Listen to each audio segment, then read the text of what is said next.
no livro de Paulo aos Romanos, capítulo 7. Romanos, capítulo 7, página 1224.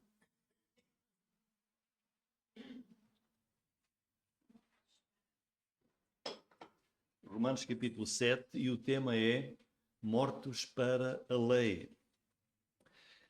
Nós estamos a prosseguir o estudo desta maravilhosa carta de Paulo à Igreja cristã na cidade do Império Romano, que era a capital do Império Romano, Roma.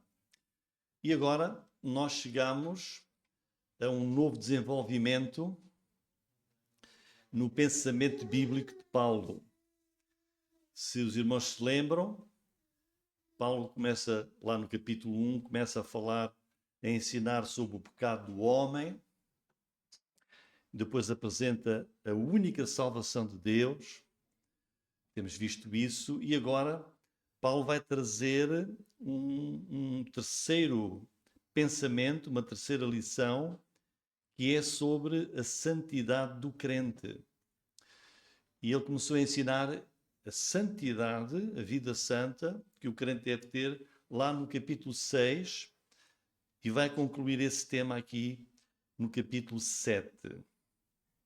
Paulo olhou e ele viu que a igreja em Roma necessitava de saber tudo o que envolve a salvação. A salvação que nós temos em Jesus. E nós também podemos pensar, e nós? Será que nós sabemos tudo aquilo que envolve a salvação que nós temos em Jesus? E é por isso que Paulo escreve esta carta impressionante e, se os irmãos estão a reparar, esta carta de Paulo aos Romanos, ela vai além da superfície das coisas. O pensamento de Paulo é profundo. A nossa vida cristã, irmãos, quando nós começamos a vida cristã, é como se nós entrássemos, lembram-se, para a primeira classe da escola, não é? E ali o professor começa a ensinar as letras e às vezes até pega na nossa mãozinha, pegava, agora já não sei, para a gente começar a fazer o A, E, I, e assim se começa a pouco e pouco. Mas, entrando para a primeira classe, tem de aprender, tem de crescer, a seguir vem o ensino, é o ensino básico, depois é o secundário e depois assim prossegue. E, irmãos, a vida cristã é assim também, temos de crescer mais e mais, e esta carta aos Romanos leva o crente para um conhecimento espiritual, que é verdadeiro, que é real, que é importante, um conhecimento superior, vai além da superfície das coisas. E por isso vamos ler aqui este texto de Romanos capítulo 7. Nós vamos começar por ler Romanos capítulo 6, uma mensagem que já tivemos na semana passada. Vamos ler primeiro Romanos 6, 1 a 7, depois passamos ao 7, capítulo 7. Diz assim, começando no capítulo 6.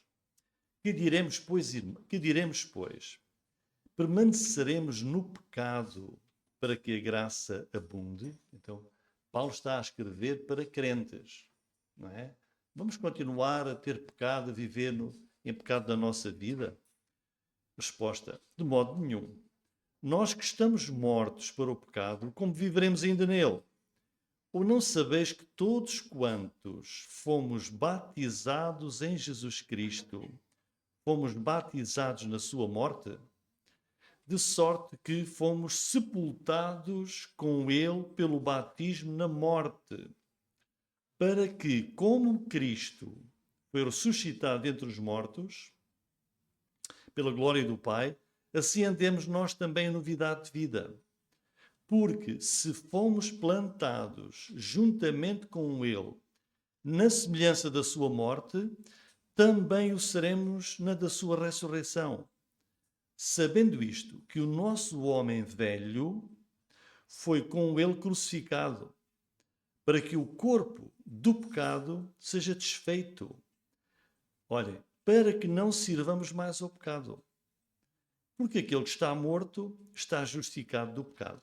Agora voltamos para o texto de hoje, capítulo 7, diz: não sabeis vós, irmãos, pois que falo aos que sabem a lei, que a lei tem domínio sobre o homem por todo o tempo que vive? Porque a mulher, que está sujeita ao marido, enquanto ele viver, está ligada pela lei. Mas, morto o marido, está livre da lei do marido.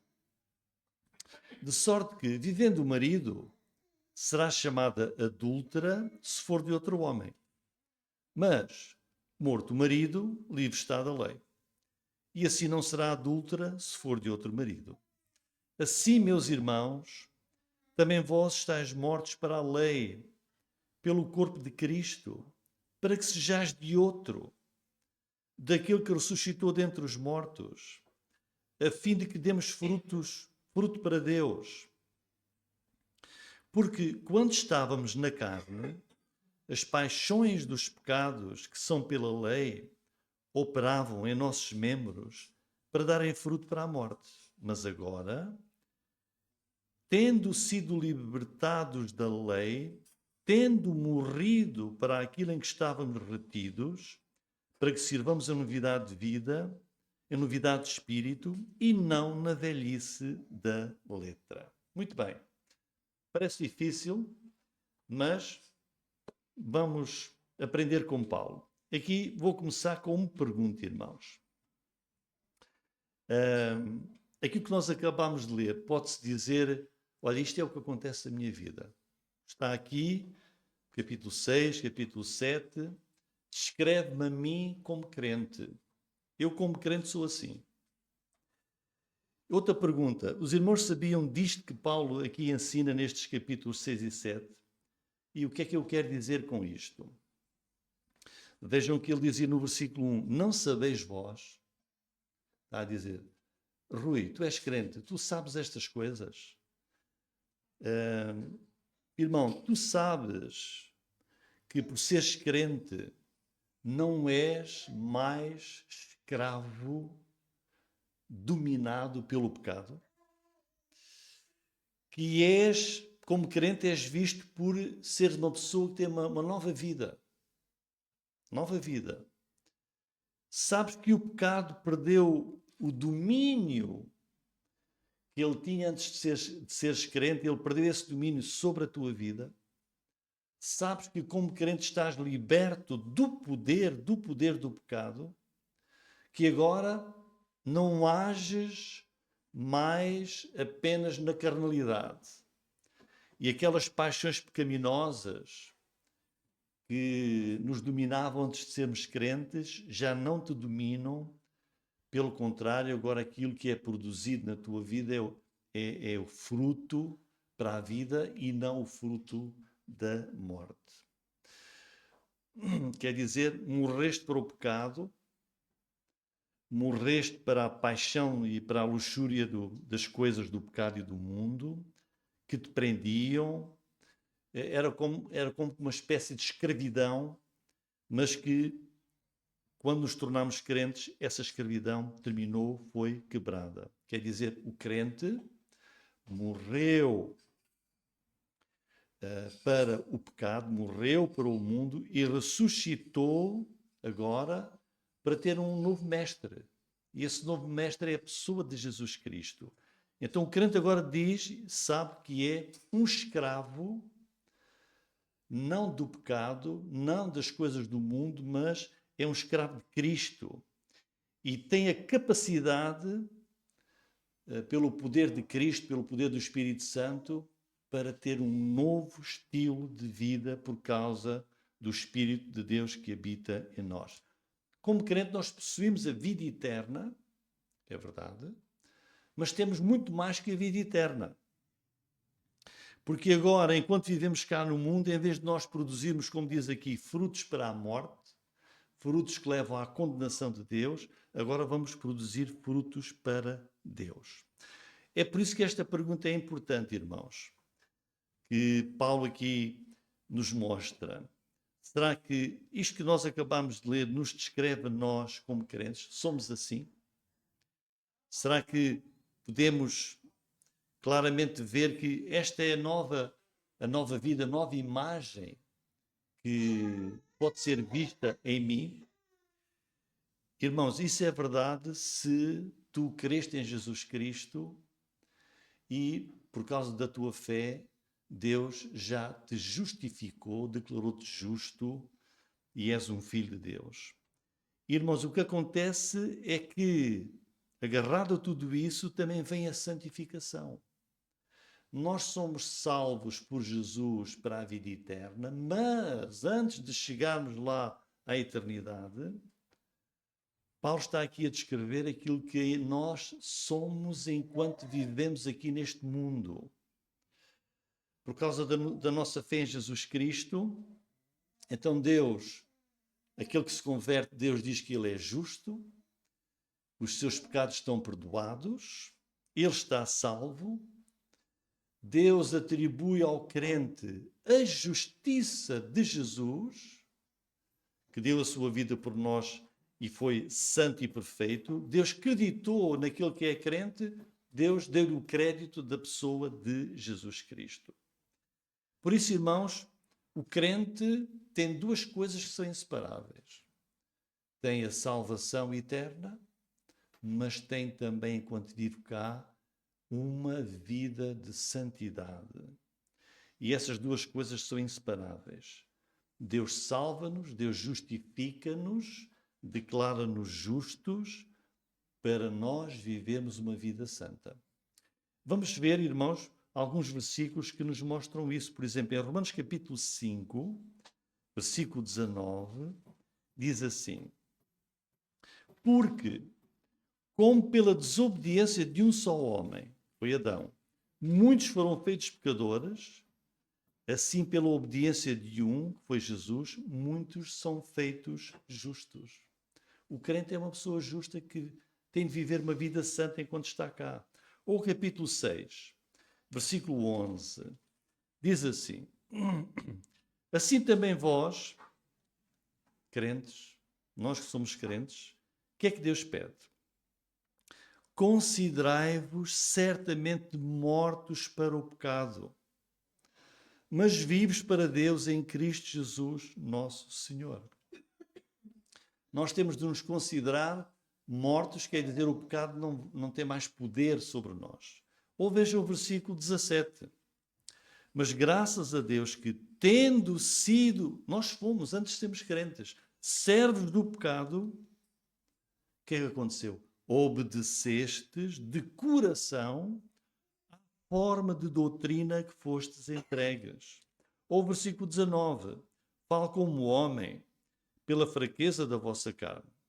Pois que, assim como, olha, da mesma maneira como apresentastes os vossos membros para servirem à imundícia e à maldade para maldade, ou seja, aquilo que vocês foram e fizeram antes de serem crentes, agora, assim, quer dizer, da mesma maneira, apresentai agora os vossos membros, a vossa vida, o vosso corpo, para servirem à justiça de Deus, para santificação. Portanto, o mundo, quando olha para um crente, não consegue ver se ele é não temos um selo, este está a caminho do céu. Mas pode-se ver o quê? Uma vida diferente. O crente olha-se para uma pessoa que é crente e temos de ver uma vida santificada, como diz aqui.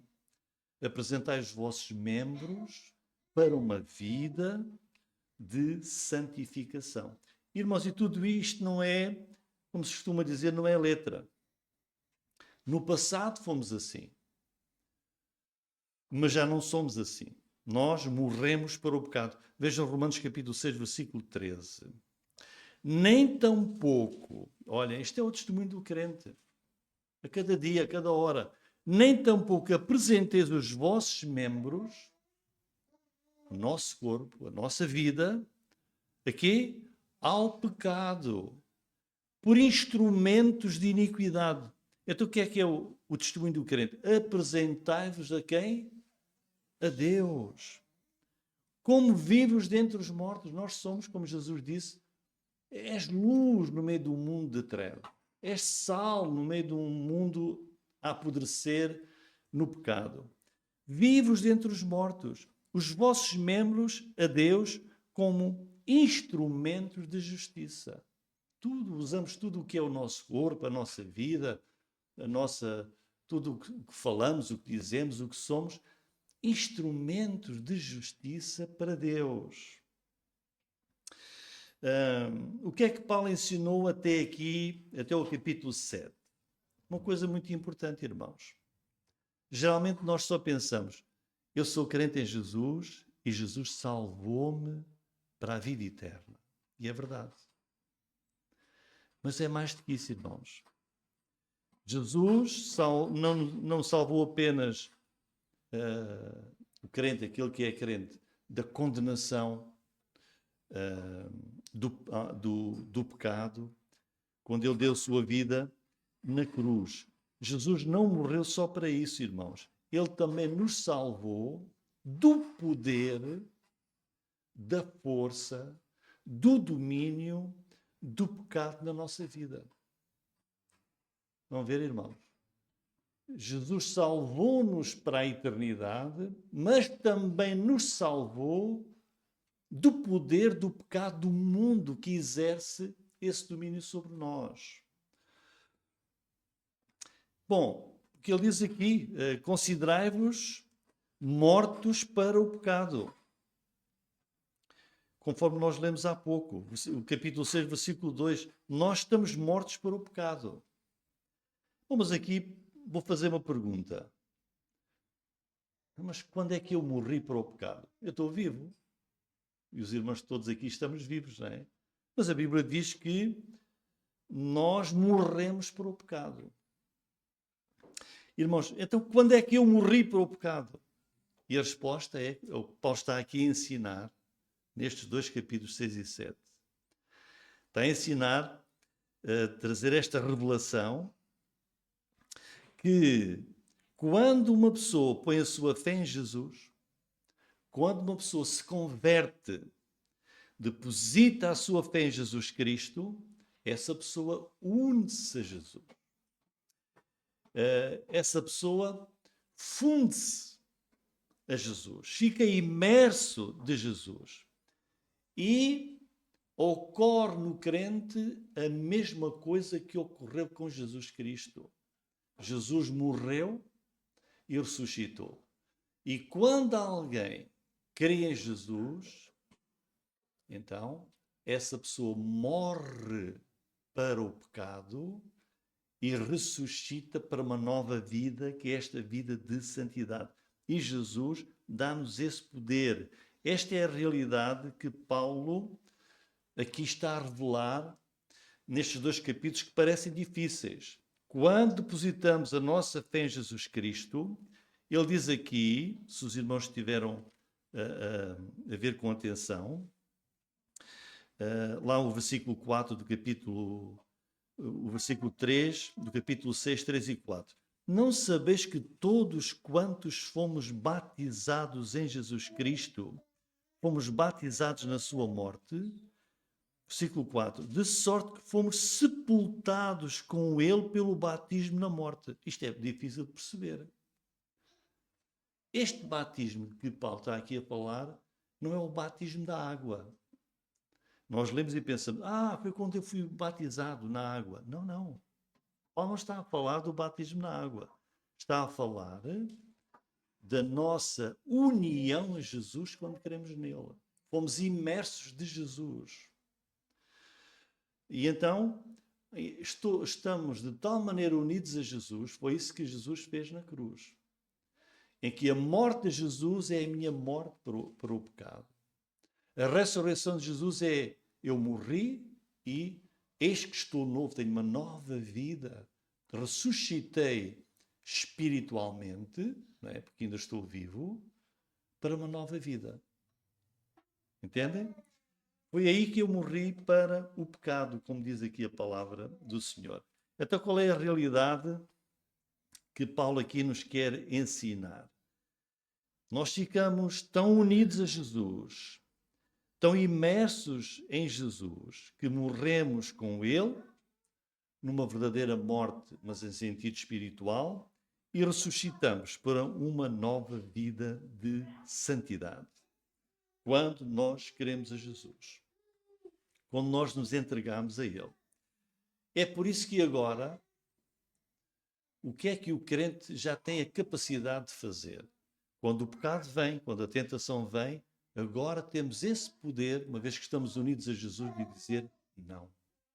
Ou seja, já não somos escravos, já não estamos debaixo do domínio do pecado, agora podemos dizer não ao pecado, porque estamos batizados na morte de Jesus Cristo. Agora, quando chegamos ao capítulo 7, Paulo vai falar não do domínio do pecado, mas do domínio da lei de Deus. E aqui pode parecer difícil de perceber. Vamos pensar, por exemplo, na lei de Deus, nos 10 mandamentos. Que impacto é que a lei de Deus tem na vida do crente que está unido a Jesus? Ele vai aqui trazer uma comparação, outra ilustração, de nós termos sido libertos deste poder da lei de Deus. Ele usa aqui a ilustração, se os irmãos viram bem no capítulo 7, é a ilustração do casamento. Ora, nós não vamos aqui pegar na ilustração do casamento para falar sobre o casamento, mas desta ilustração que Paulo dá em relação à lei de Deus, em que ele vai dizer que o crente também está morto para a lei de Deus, mas já vamos perceber o que é. Paulo está aqui a escrever aos crentes, diz, não sabeis vós, irmãos, até uma lição para nós, e faz a pergunta, não sabeis vós? Como quer dizer, tu és crente, tu conheces a lei de Deus? A lei de Deus o que é que contém? Contém a lei de Deus, os seus mandamentos, tem a vontade de Deus para a vida do crente. Tem os seus mandamentos, as suas regras. A lei de Deus é boa. A lei de Deus é santa, é justa, é perfeita. Vamos ver alguns versículos que mostram isso. Vejam no capítulo 7, versículo 12. Diz assim, e assim a lei é santa. O mandamento santo, justo e bom.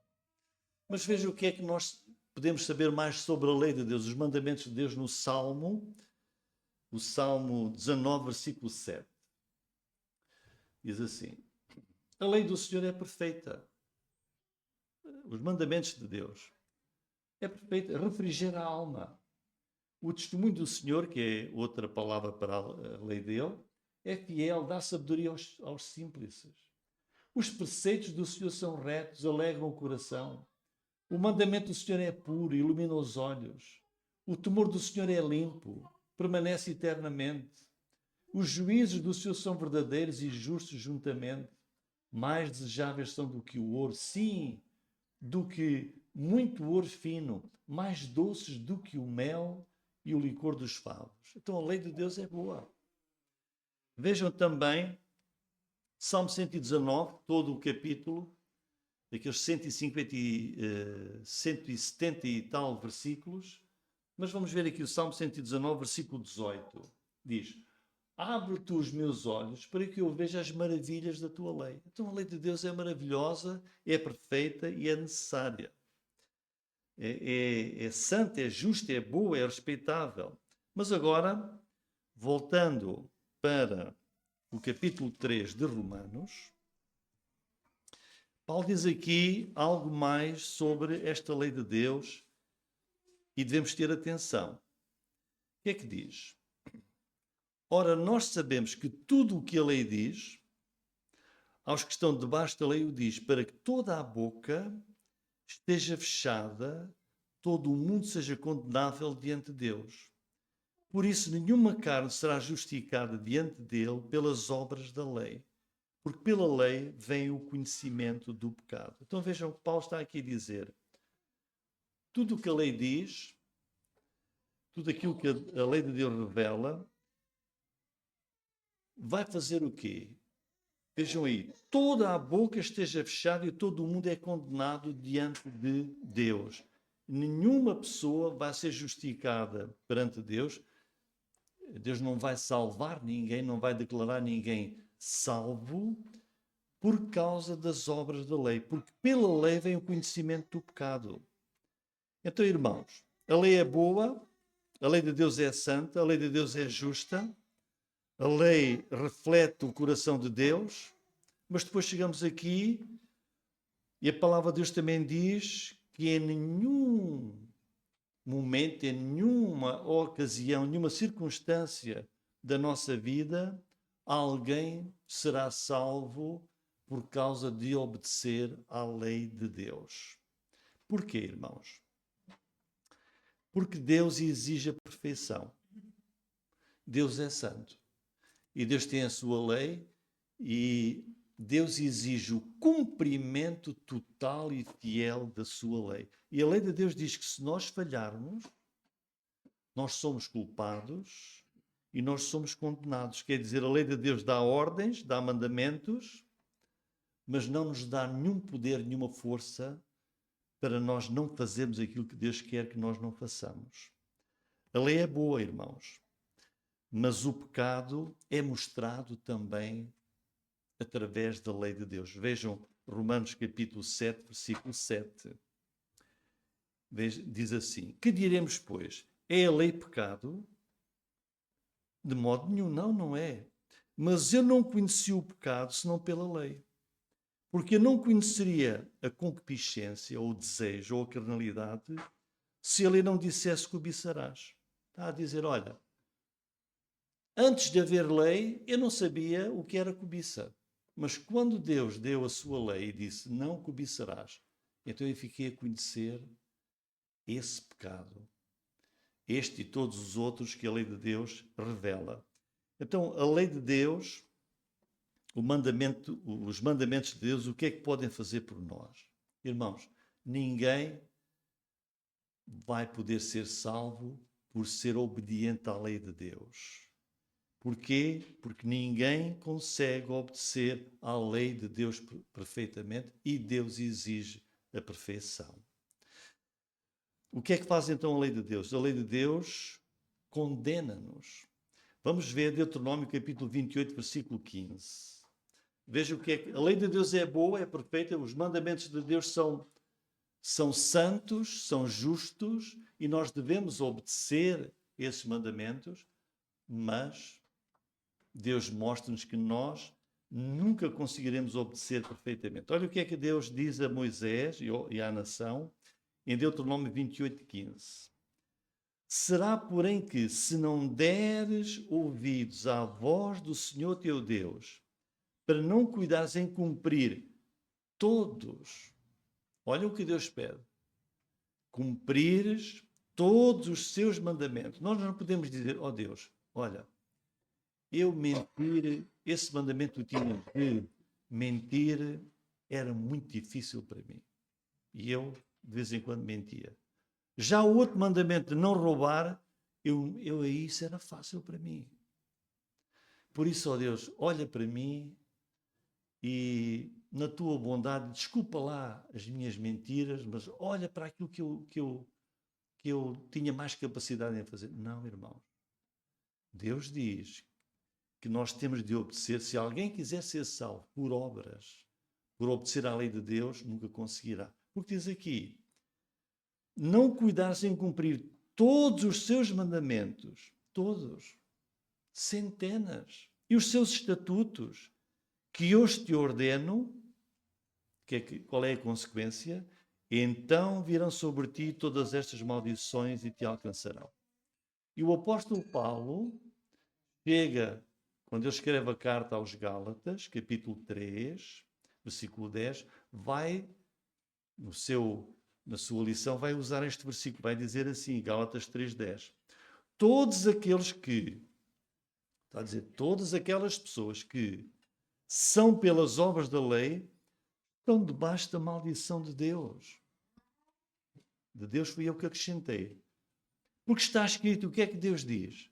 Maldito todo aquele que não permanecer em todas as coisas que estão escritas no livro da lei para fazê-las.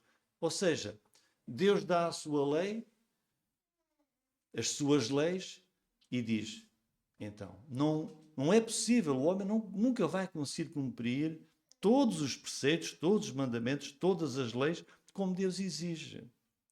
Por isso nós nunca poderemos ser salvos por obedecermos ou acharmos que estamos a obedecer à lei de Deus. O que é que a lei de Deus então exige? Vemos aqui, Deus só pode condenar. Porque tem a sua lei santa, justa e boa, ninguém consegue obedecer perfeitamente e diz, essa pessoa é maldita, é condenada, o salário do pecado é a morte. Então o que é que Paulo aqui no capítulo 7 está a dizer? Então nós temos de ser livres desta lei. Temos que ser livres das consequências desta lei. Da condenação que a lei de Deus estipula. E como? Como é que alguém pode ser livre de uma lei? Não a consegue cumprir. Ao não cumpri-la é condenado. Quem é que está livre da lei? São aqueles que morreram, não é? Para eu ser livre das consequências de eu falhar em obedecer à lei de Deus, só se eu morrer. Só sou liberto da condenação que a lei de Deus estipula, se eu morrer, é só aí que a lei deixa de nos culpar e condenar, de ter efeito sobre nós. Mas a lei, todas as leis, não apenas a lei de Deus, todas as leis que existem, as leis de Portugal, as leis do Brasil, têm efeito sobre as pessoas, todas elas que estão vivas. Eu vou dar um exemplo. Pense numa pessoa que bebeu álcool a mais, vai conduzir, tem um acidente, ele provoca um grave acidente, do qual é culpado, mas ele morre. O polícia não se vai dirigir à pessoa morta lá na estrada para lhe passar a multa, pois não. Ele morreu, ele é culpado, mas morreu naquele momento. A lei deixa de ter qualquer efeito sobre ele, está livre da lei. Então a lei deixa de ter os seus efeitos e consequências sobre aqueles que morrem. E é o que acontece quando alguém está unido a Jesus. Paulo está aqui a dizer, ele morreu para o pecado já não tem domínio sobre ele, e diz, olha, e as consequências de tu não obedeceres perfeitamente à lei de Deus que te vai condenar, estás livre também da lei. Estás livre da lei. A lei deixa de ter esses efeitos sobre o crente, porque ele está unido a Jesus na sua morte e na sua ressurreição. É o que diz o versículo 4. Vejam lá. Romanos 7,4. Assim, meus irmãos, também vós estáis mortos para a lei, como? Pelo corpo de Cristo, para que sejais de outro, daquele que ressuscitou dentre os mortos, a fim de que demos fruto para Deus. Então, é aqui que Paulo quer chegar. Mas antes ele dá aqui a ilustração do casamento. E qual é a analogia que ele dá sobre o casamento? É muito interessante. Num casamento, a lei une marido e mulher para sempre. Não é? Casamento une marido e mulher para sempre. Se a mulher que está casada for para outro homem, então ela é considerada aqui adúltera. Não é? Porquê? Porque ela está casada com o seu marido e a lei diz que ela está unida a esse marido. Se for para outra enquanto o marido for vivo, é considerada adúltera, é o que ele diz aqui.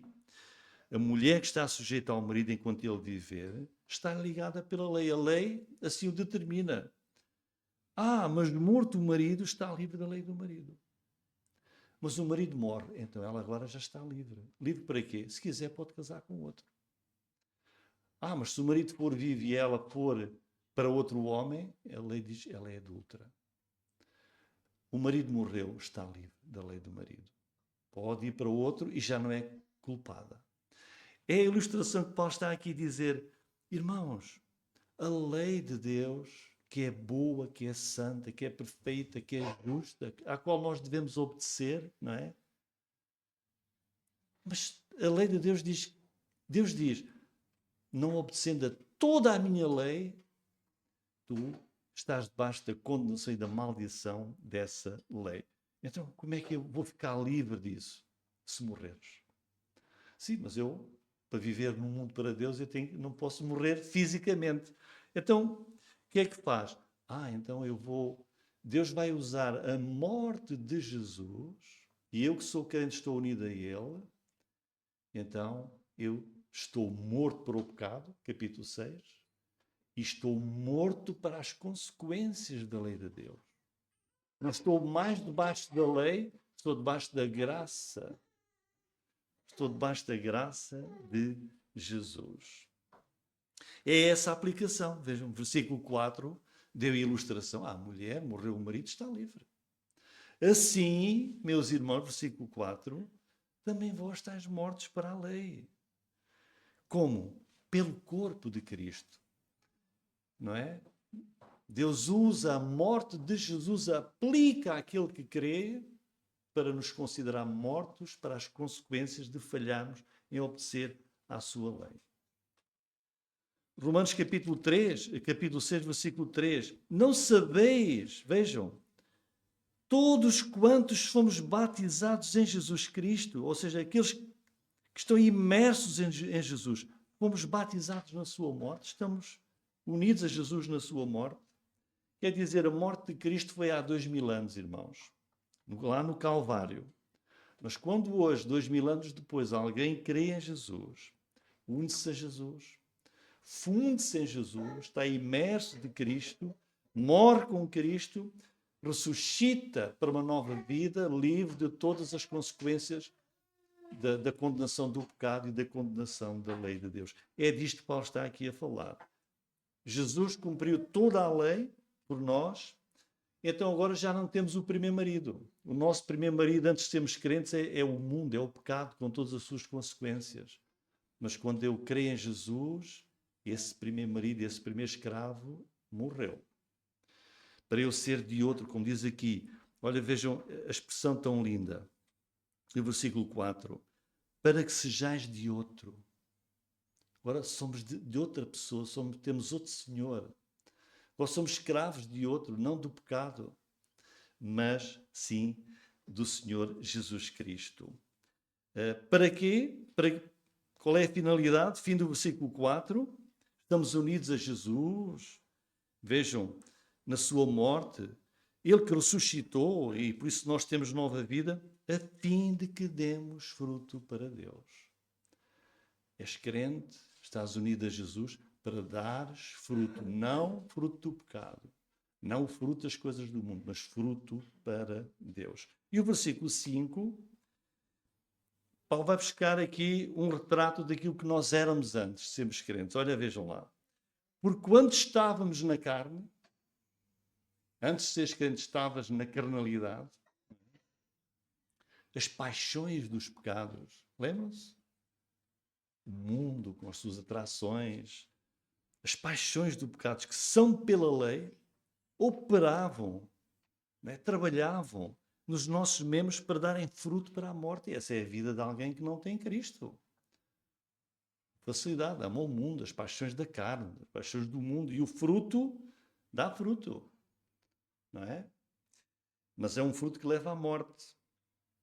Mas, unidos a Jesus, nós já vencemos isso. E o versículo 6 tem uma afirmação fantástica, irmãos. Mas agora, diz, olha, agora temos sido libertados da lei, tendo morrido para aquilo em que estávamos retidos, para que sirvamos em novidade de espírito e não na velhice da letra.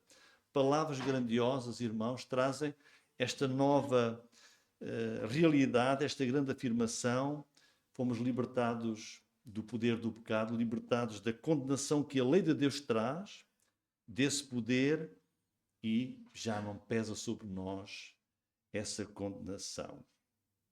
E depois há aí, versículo 6, essa última pergunta, ou seja, fomos libertados, sim, mas com um propósito que está aí, para que sirvamos em novidade.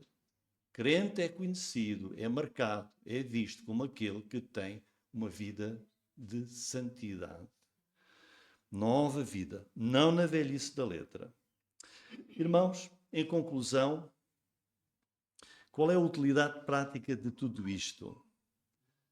Paulo aqui procura elevar o nosso conhecimento para sabermos mais e podemos ver que Cristo morreu por nós, não apenas para nos dar, que é a coisa mais maravilhosa, salvação para a vida eterna, mas também que, unidos a Jesus, temos o poder, porque Cristo vive em nós, Ele nos deu o seu Espírito Santo, estas verdades bíblicas e espirituais, que temos o poder e a capacidade de dizer não ao pecado e capacidade de vivermos vidas santas para o nosso Deus. E que cada um possa compreender que sem a obra de Jesus, nós estávamos condenados a uma eternidade sem Deus e também condenados a viver aqui a obedecer a um pecado que nos dominava. Compreender isto, irmãos, aceitar isto pela fé e vivermos em novidade de vida para a honra e glória do nosso Deus e do nosso Senhor Jesus Cristo. Amém. Amém, irmãos.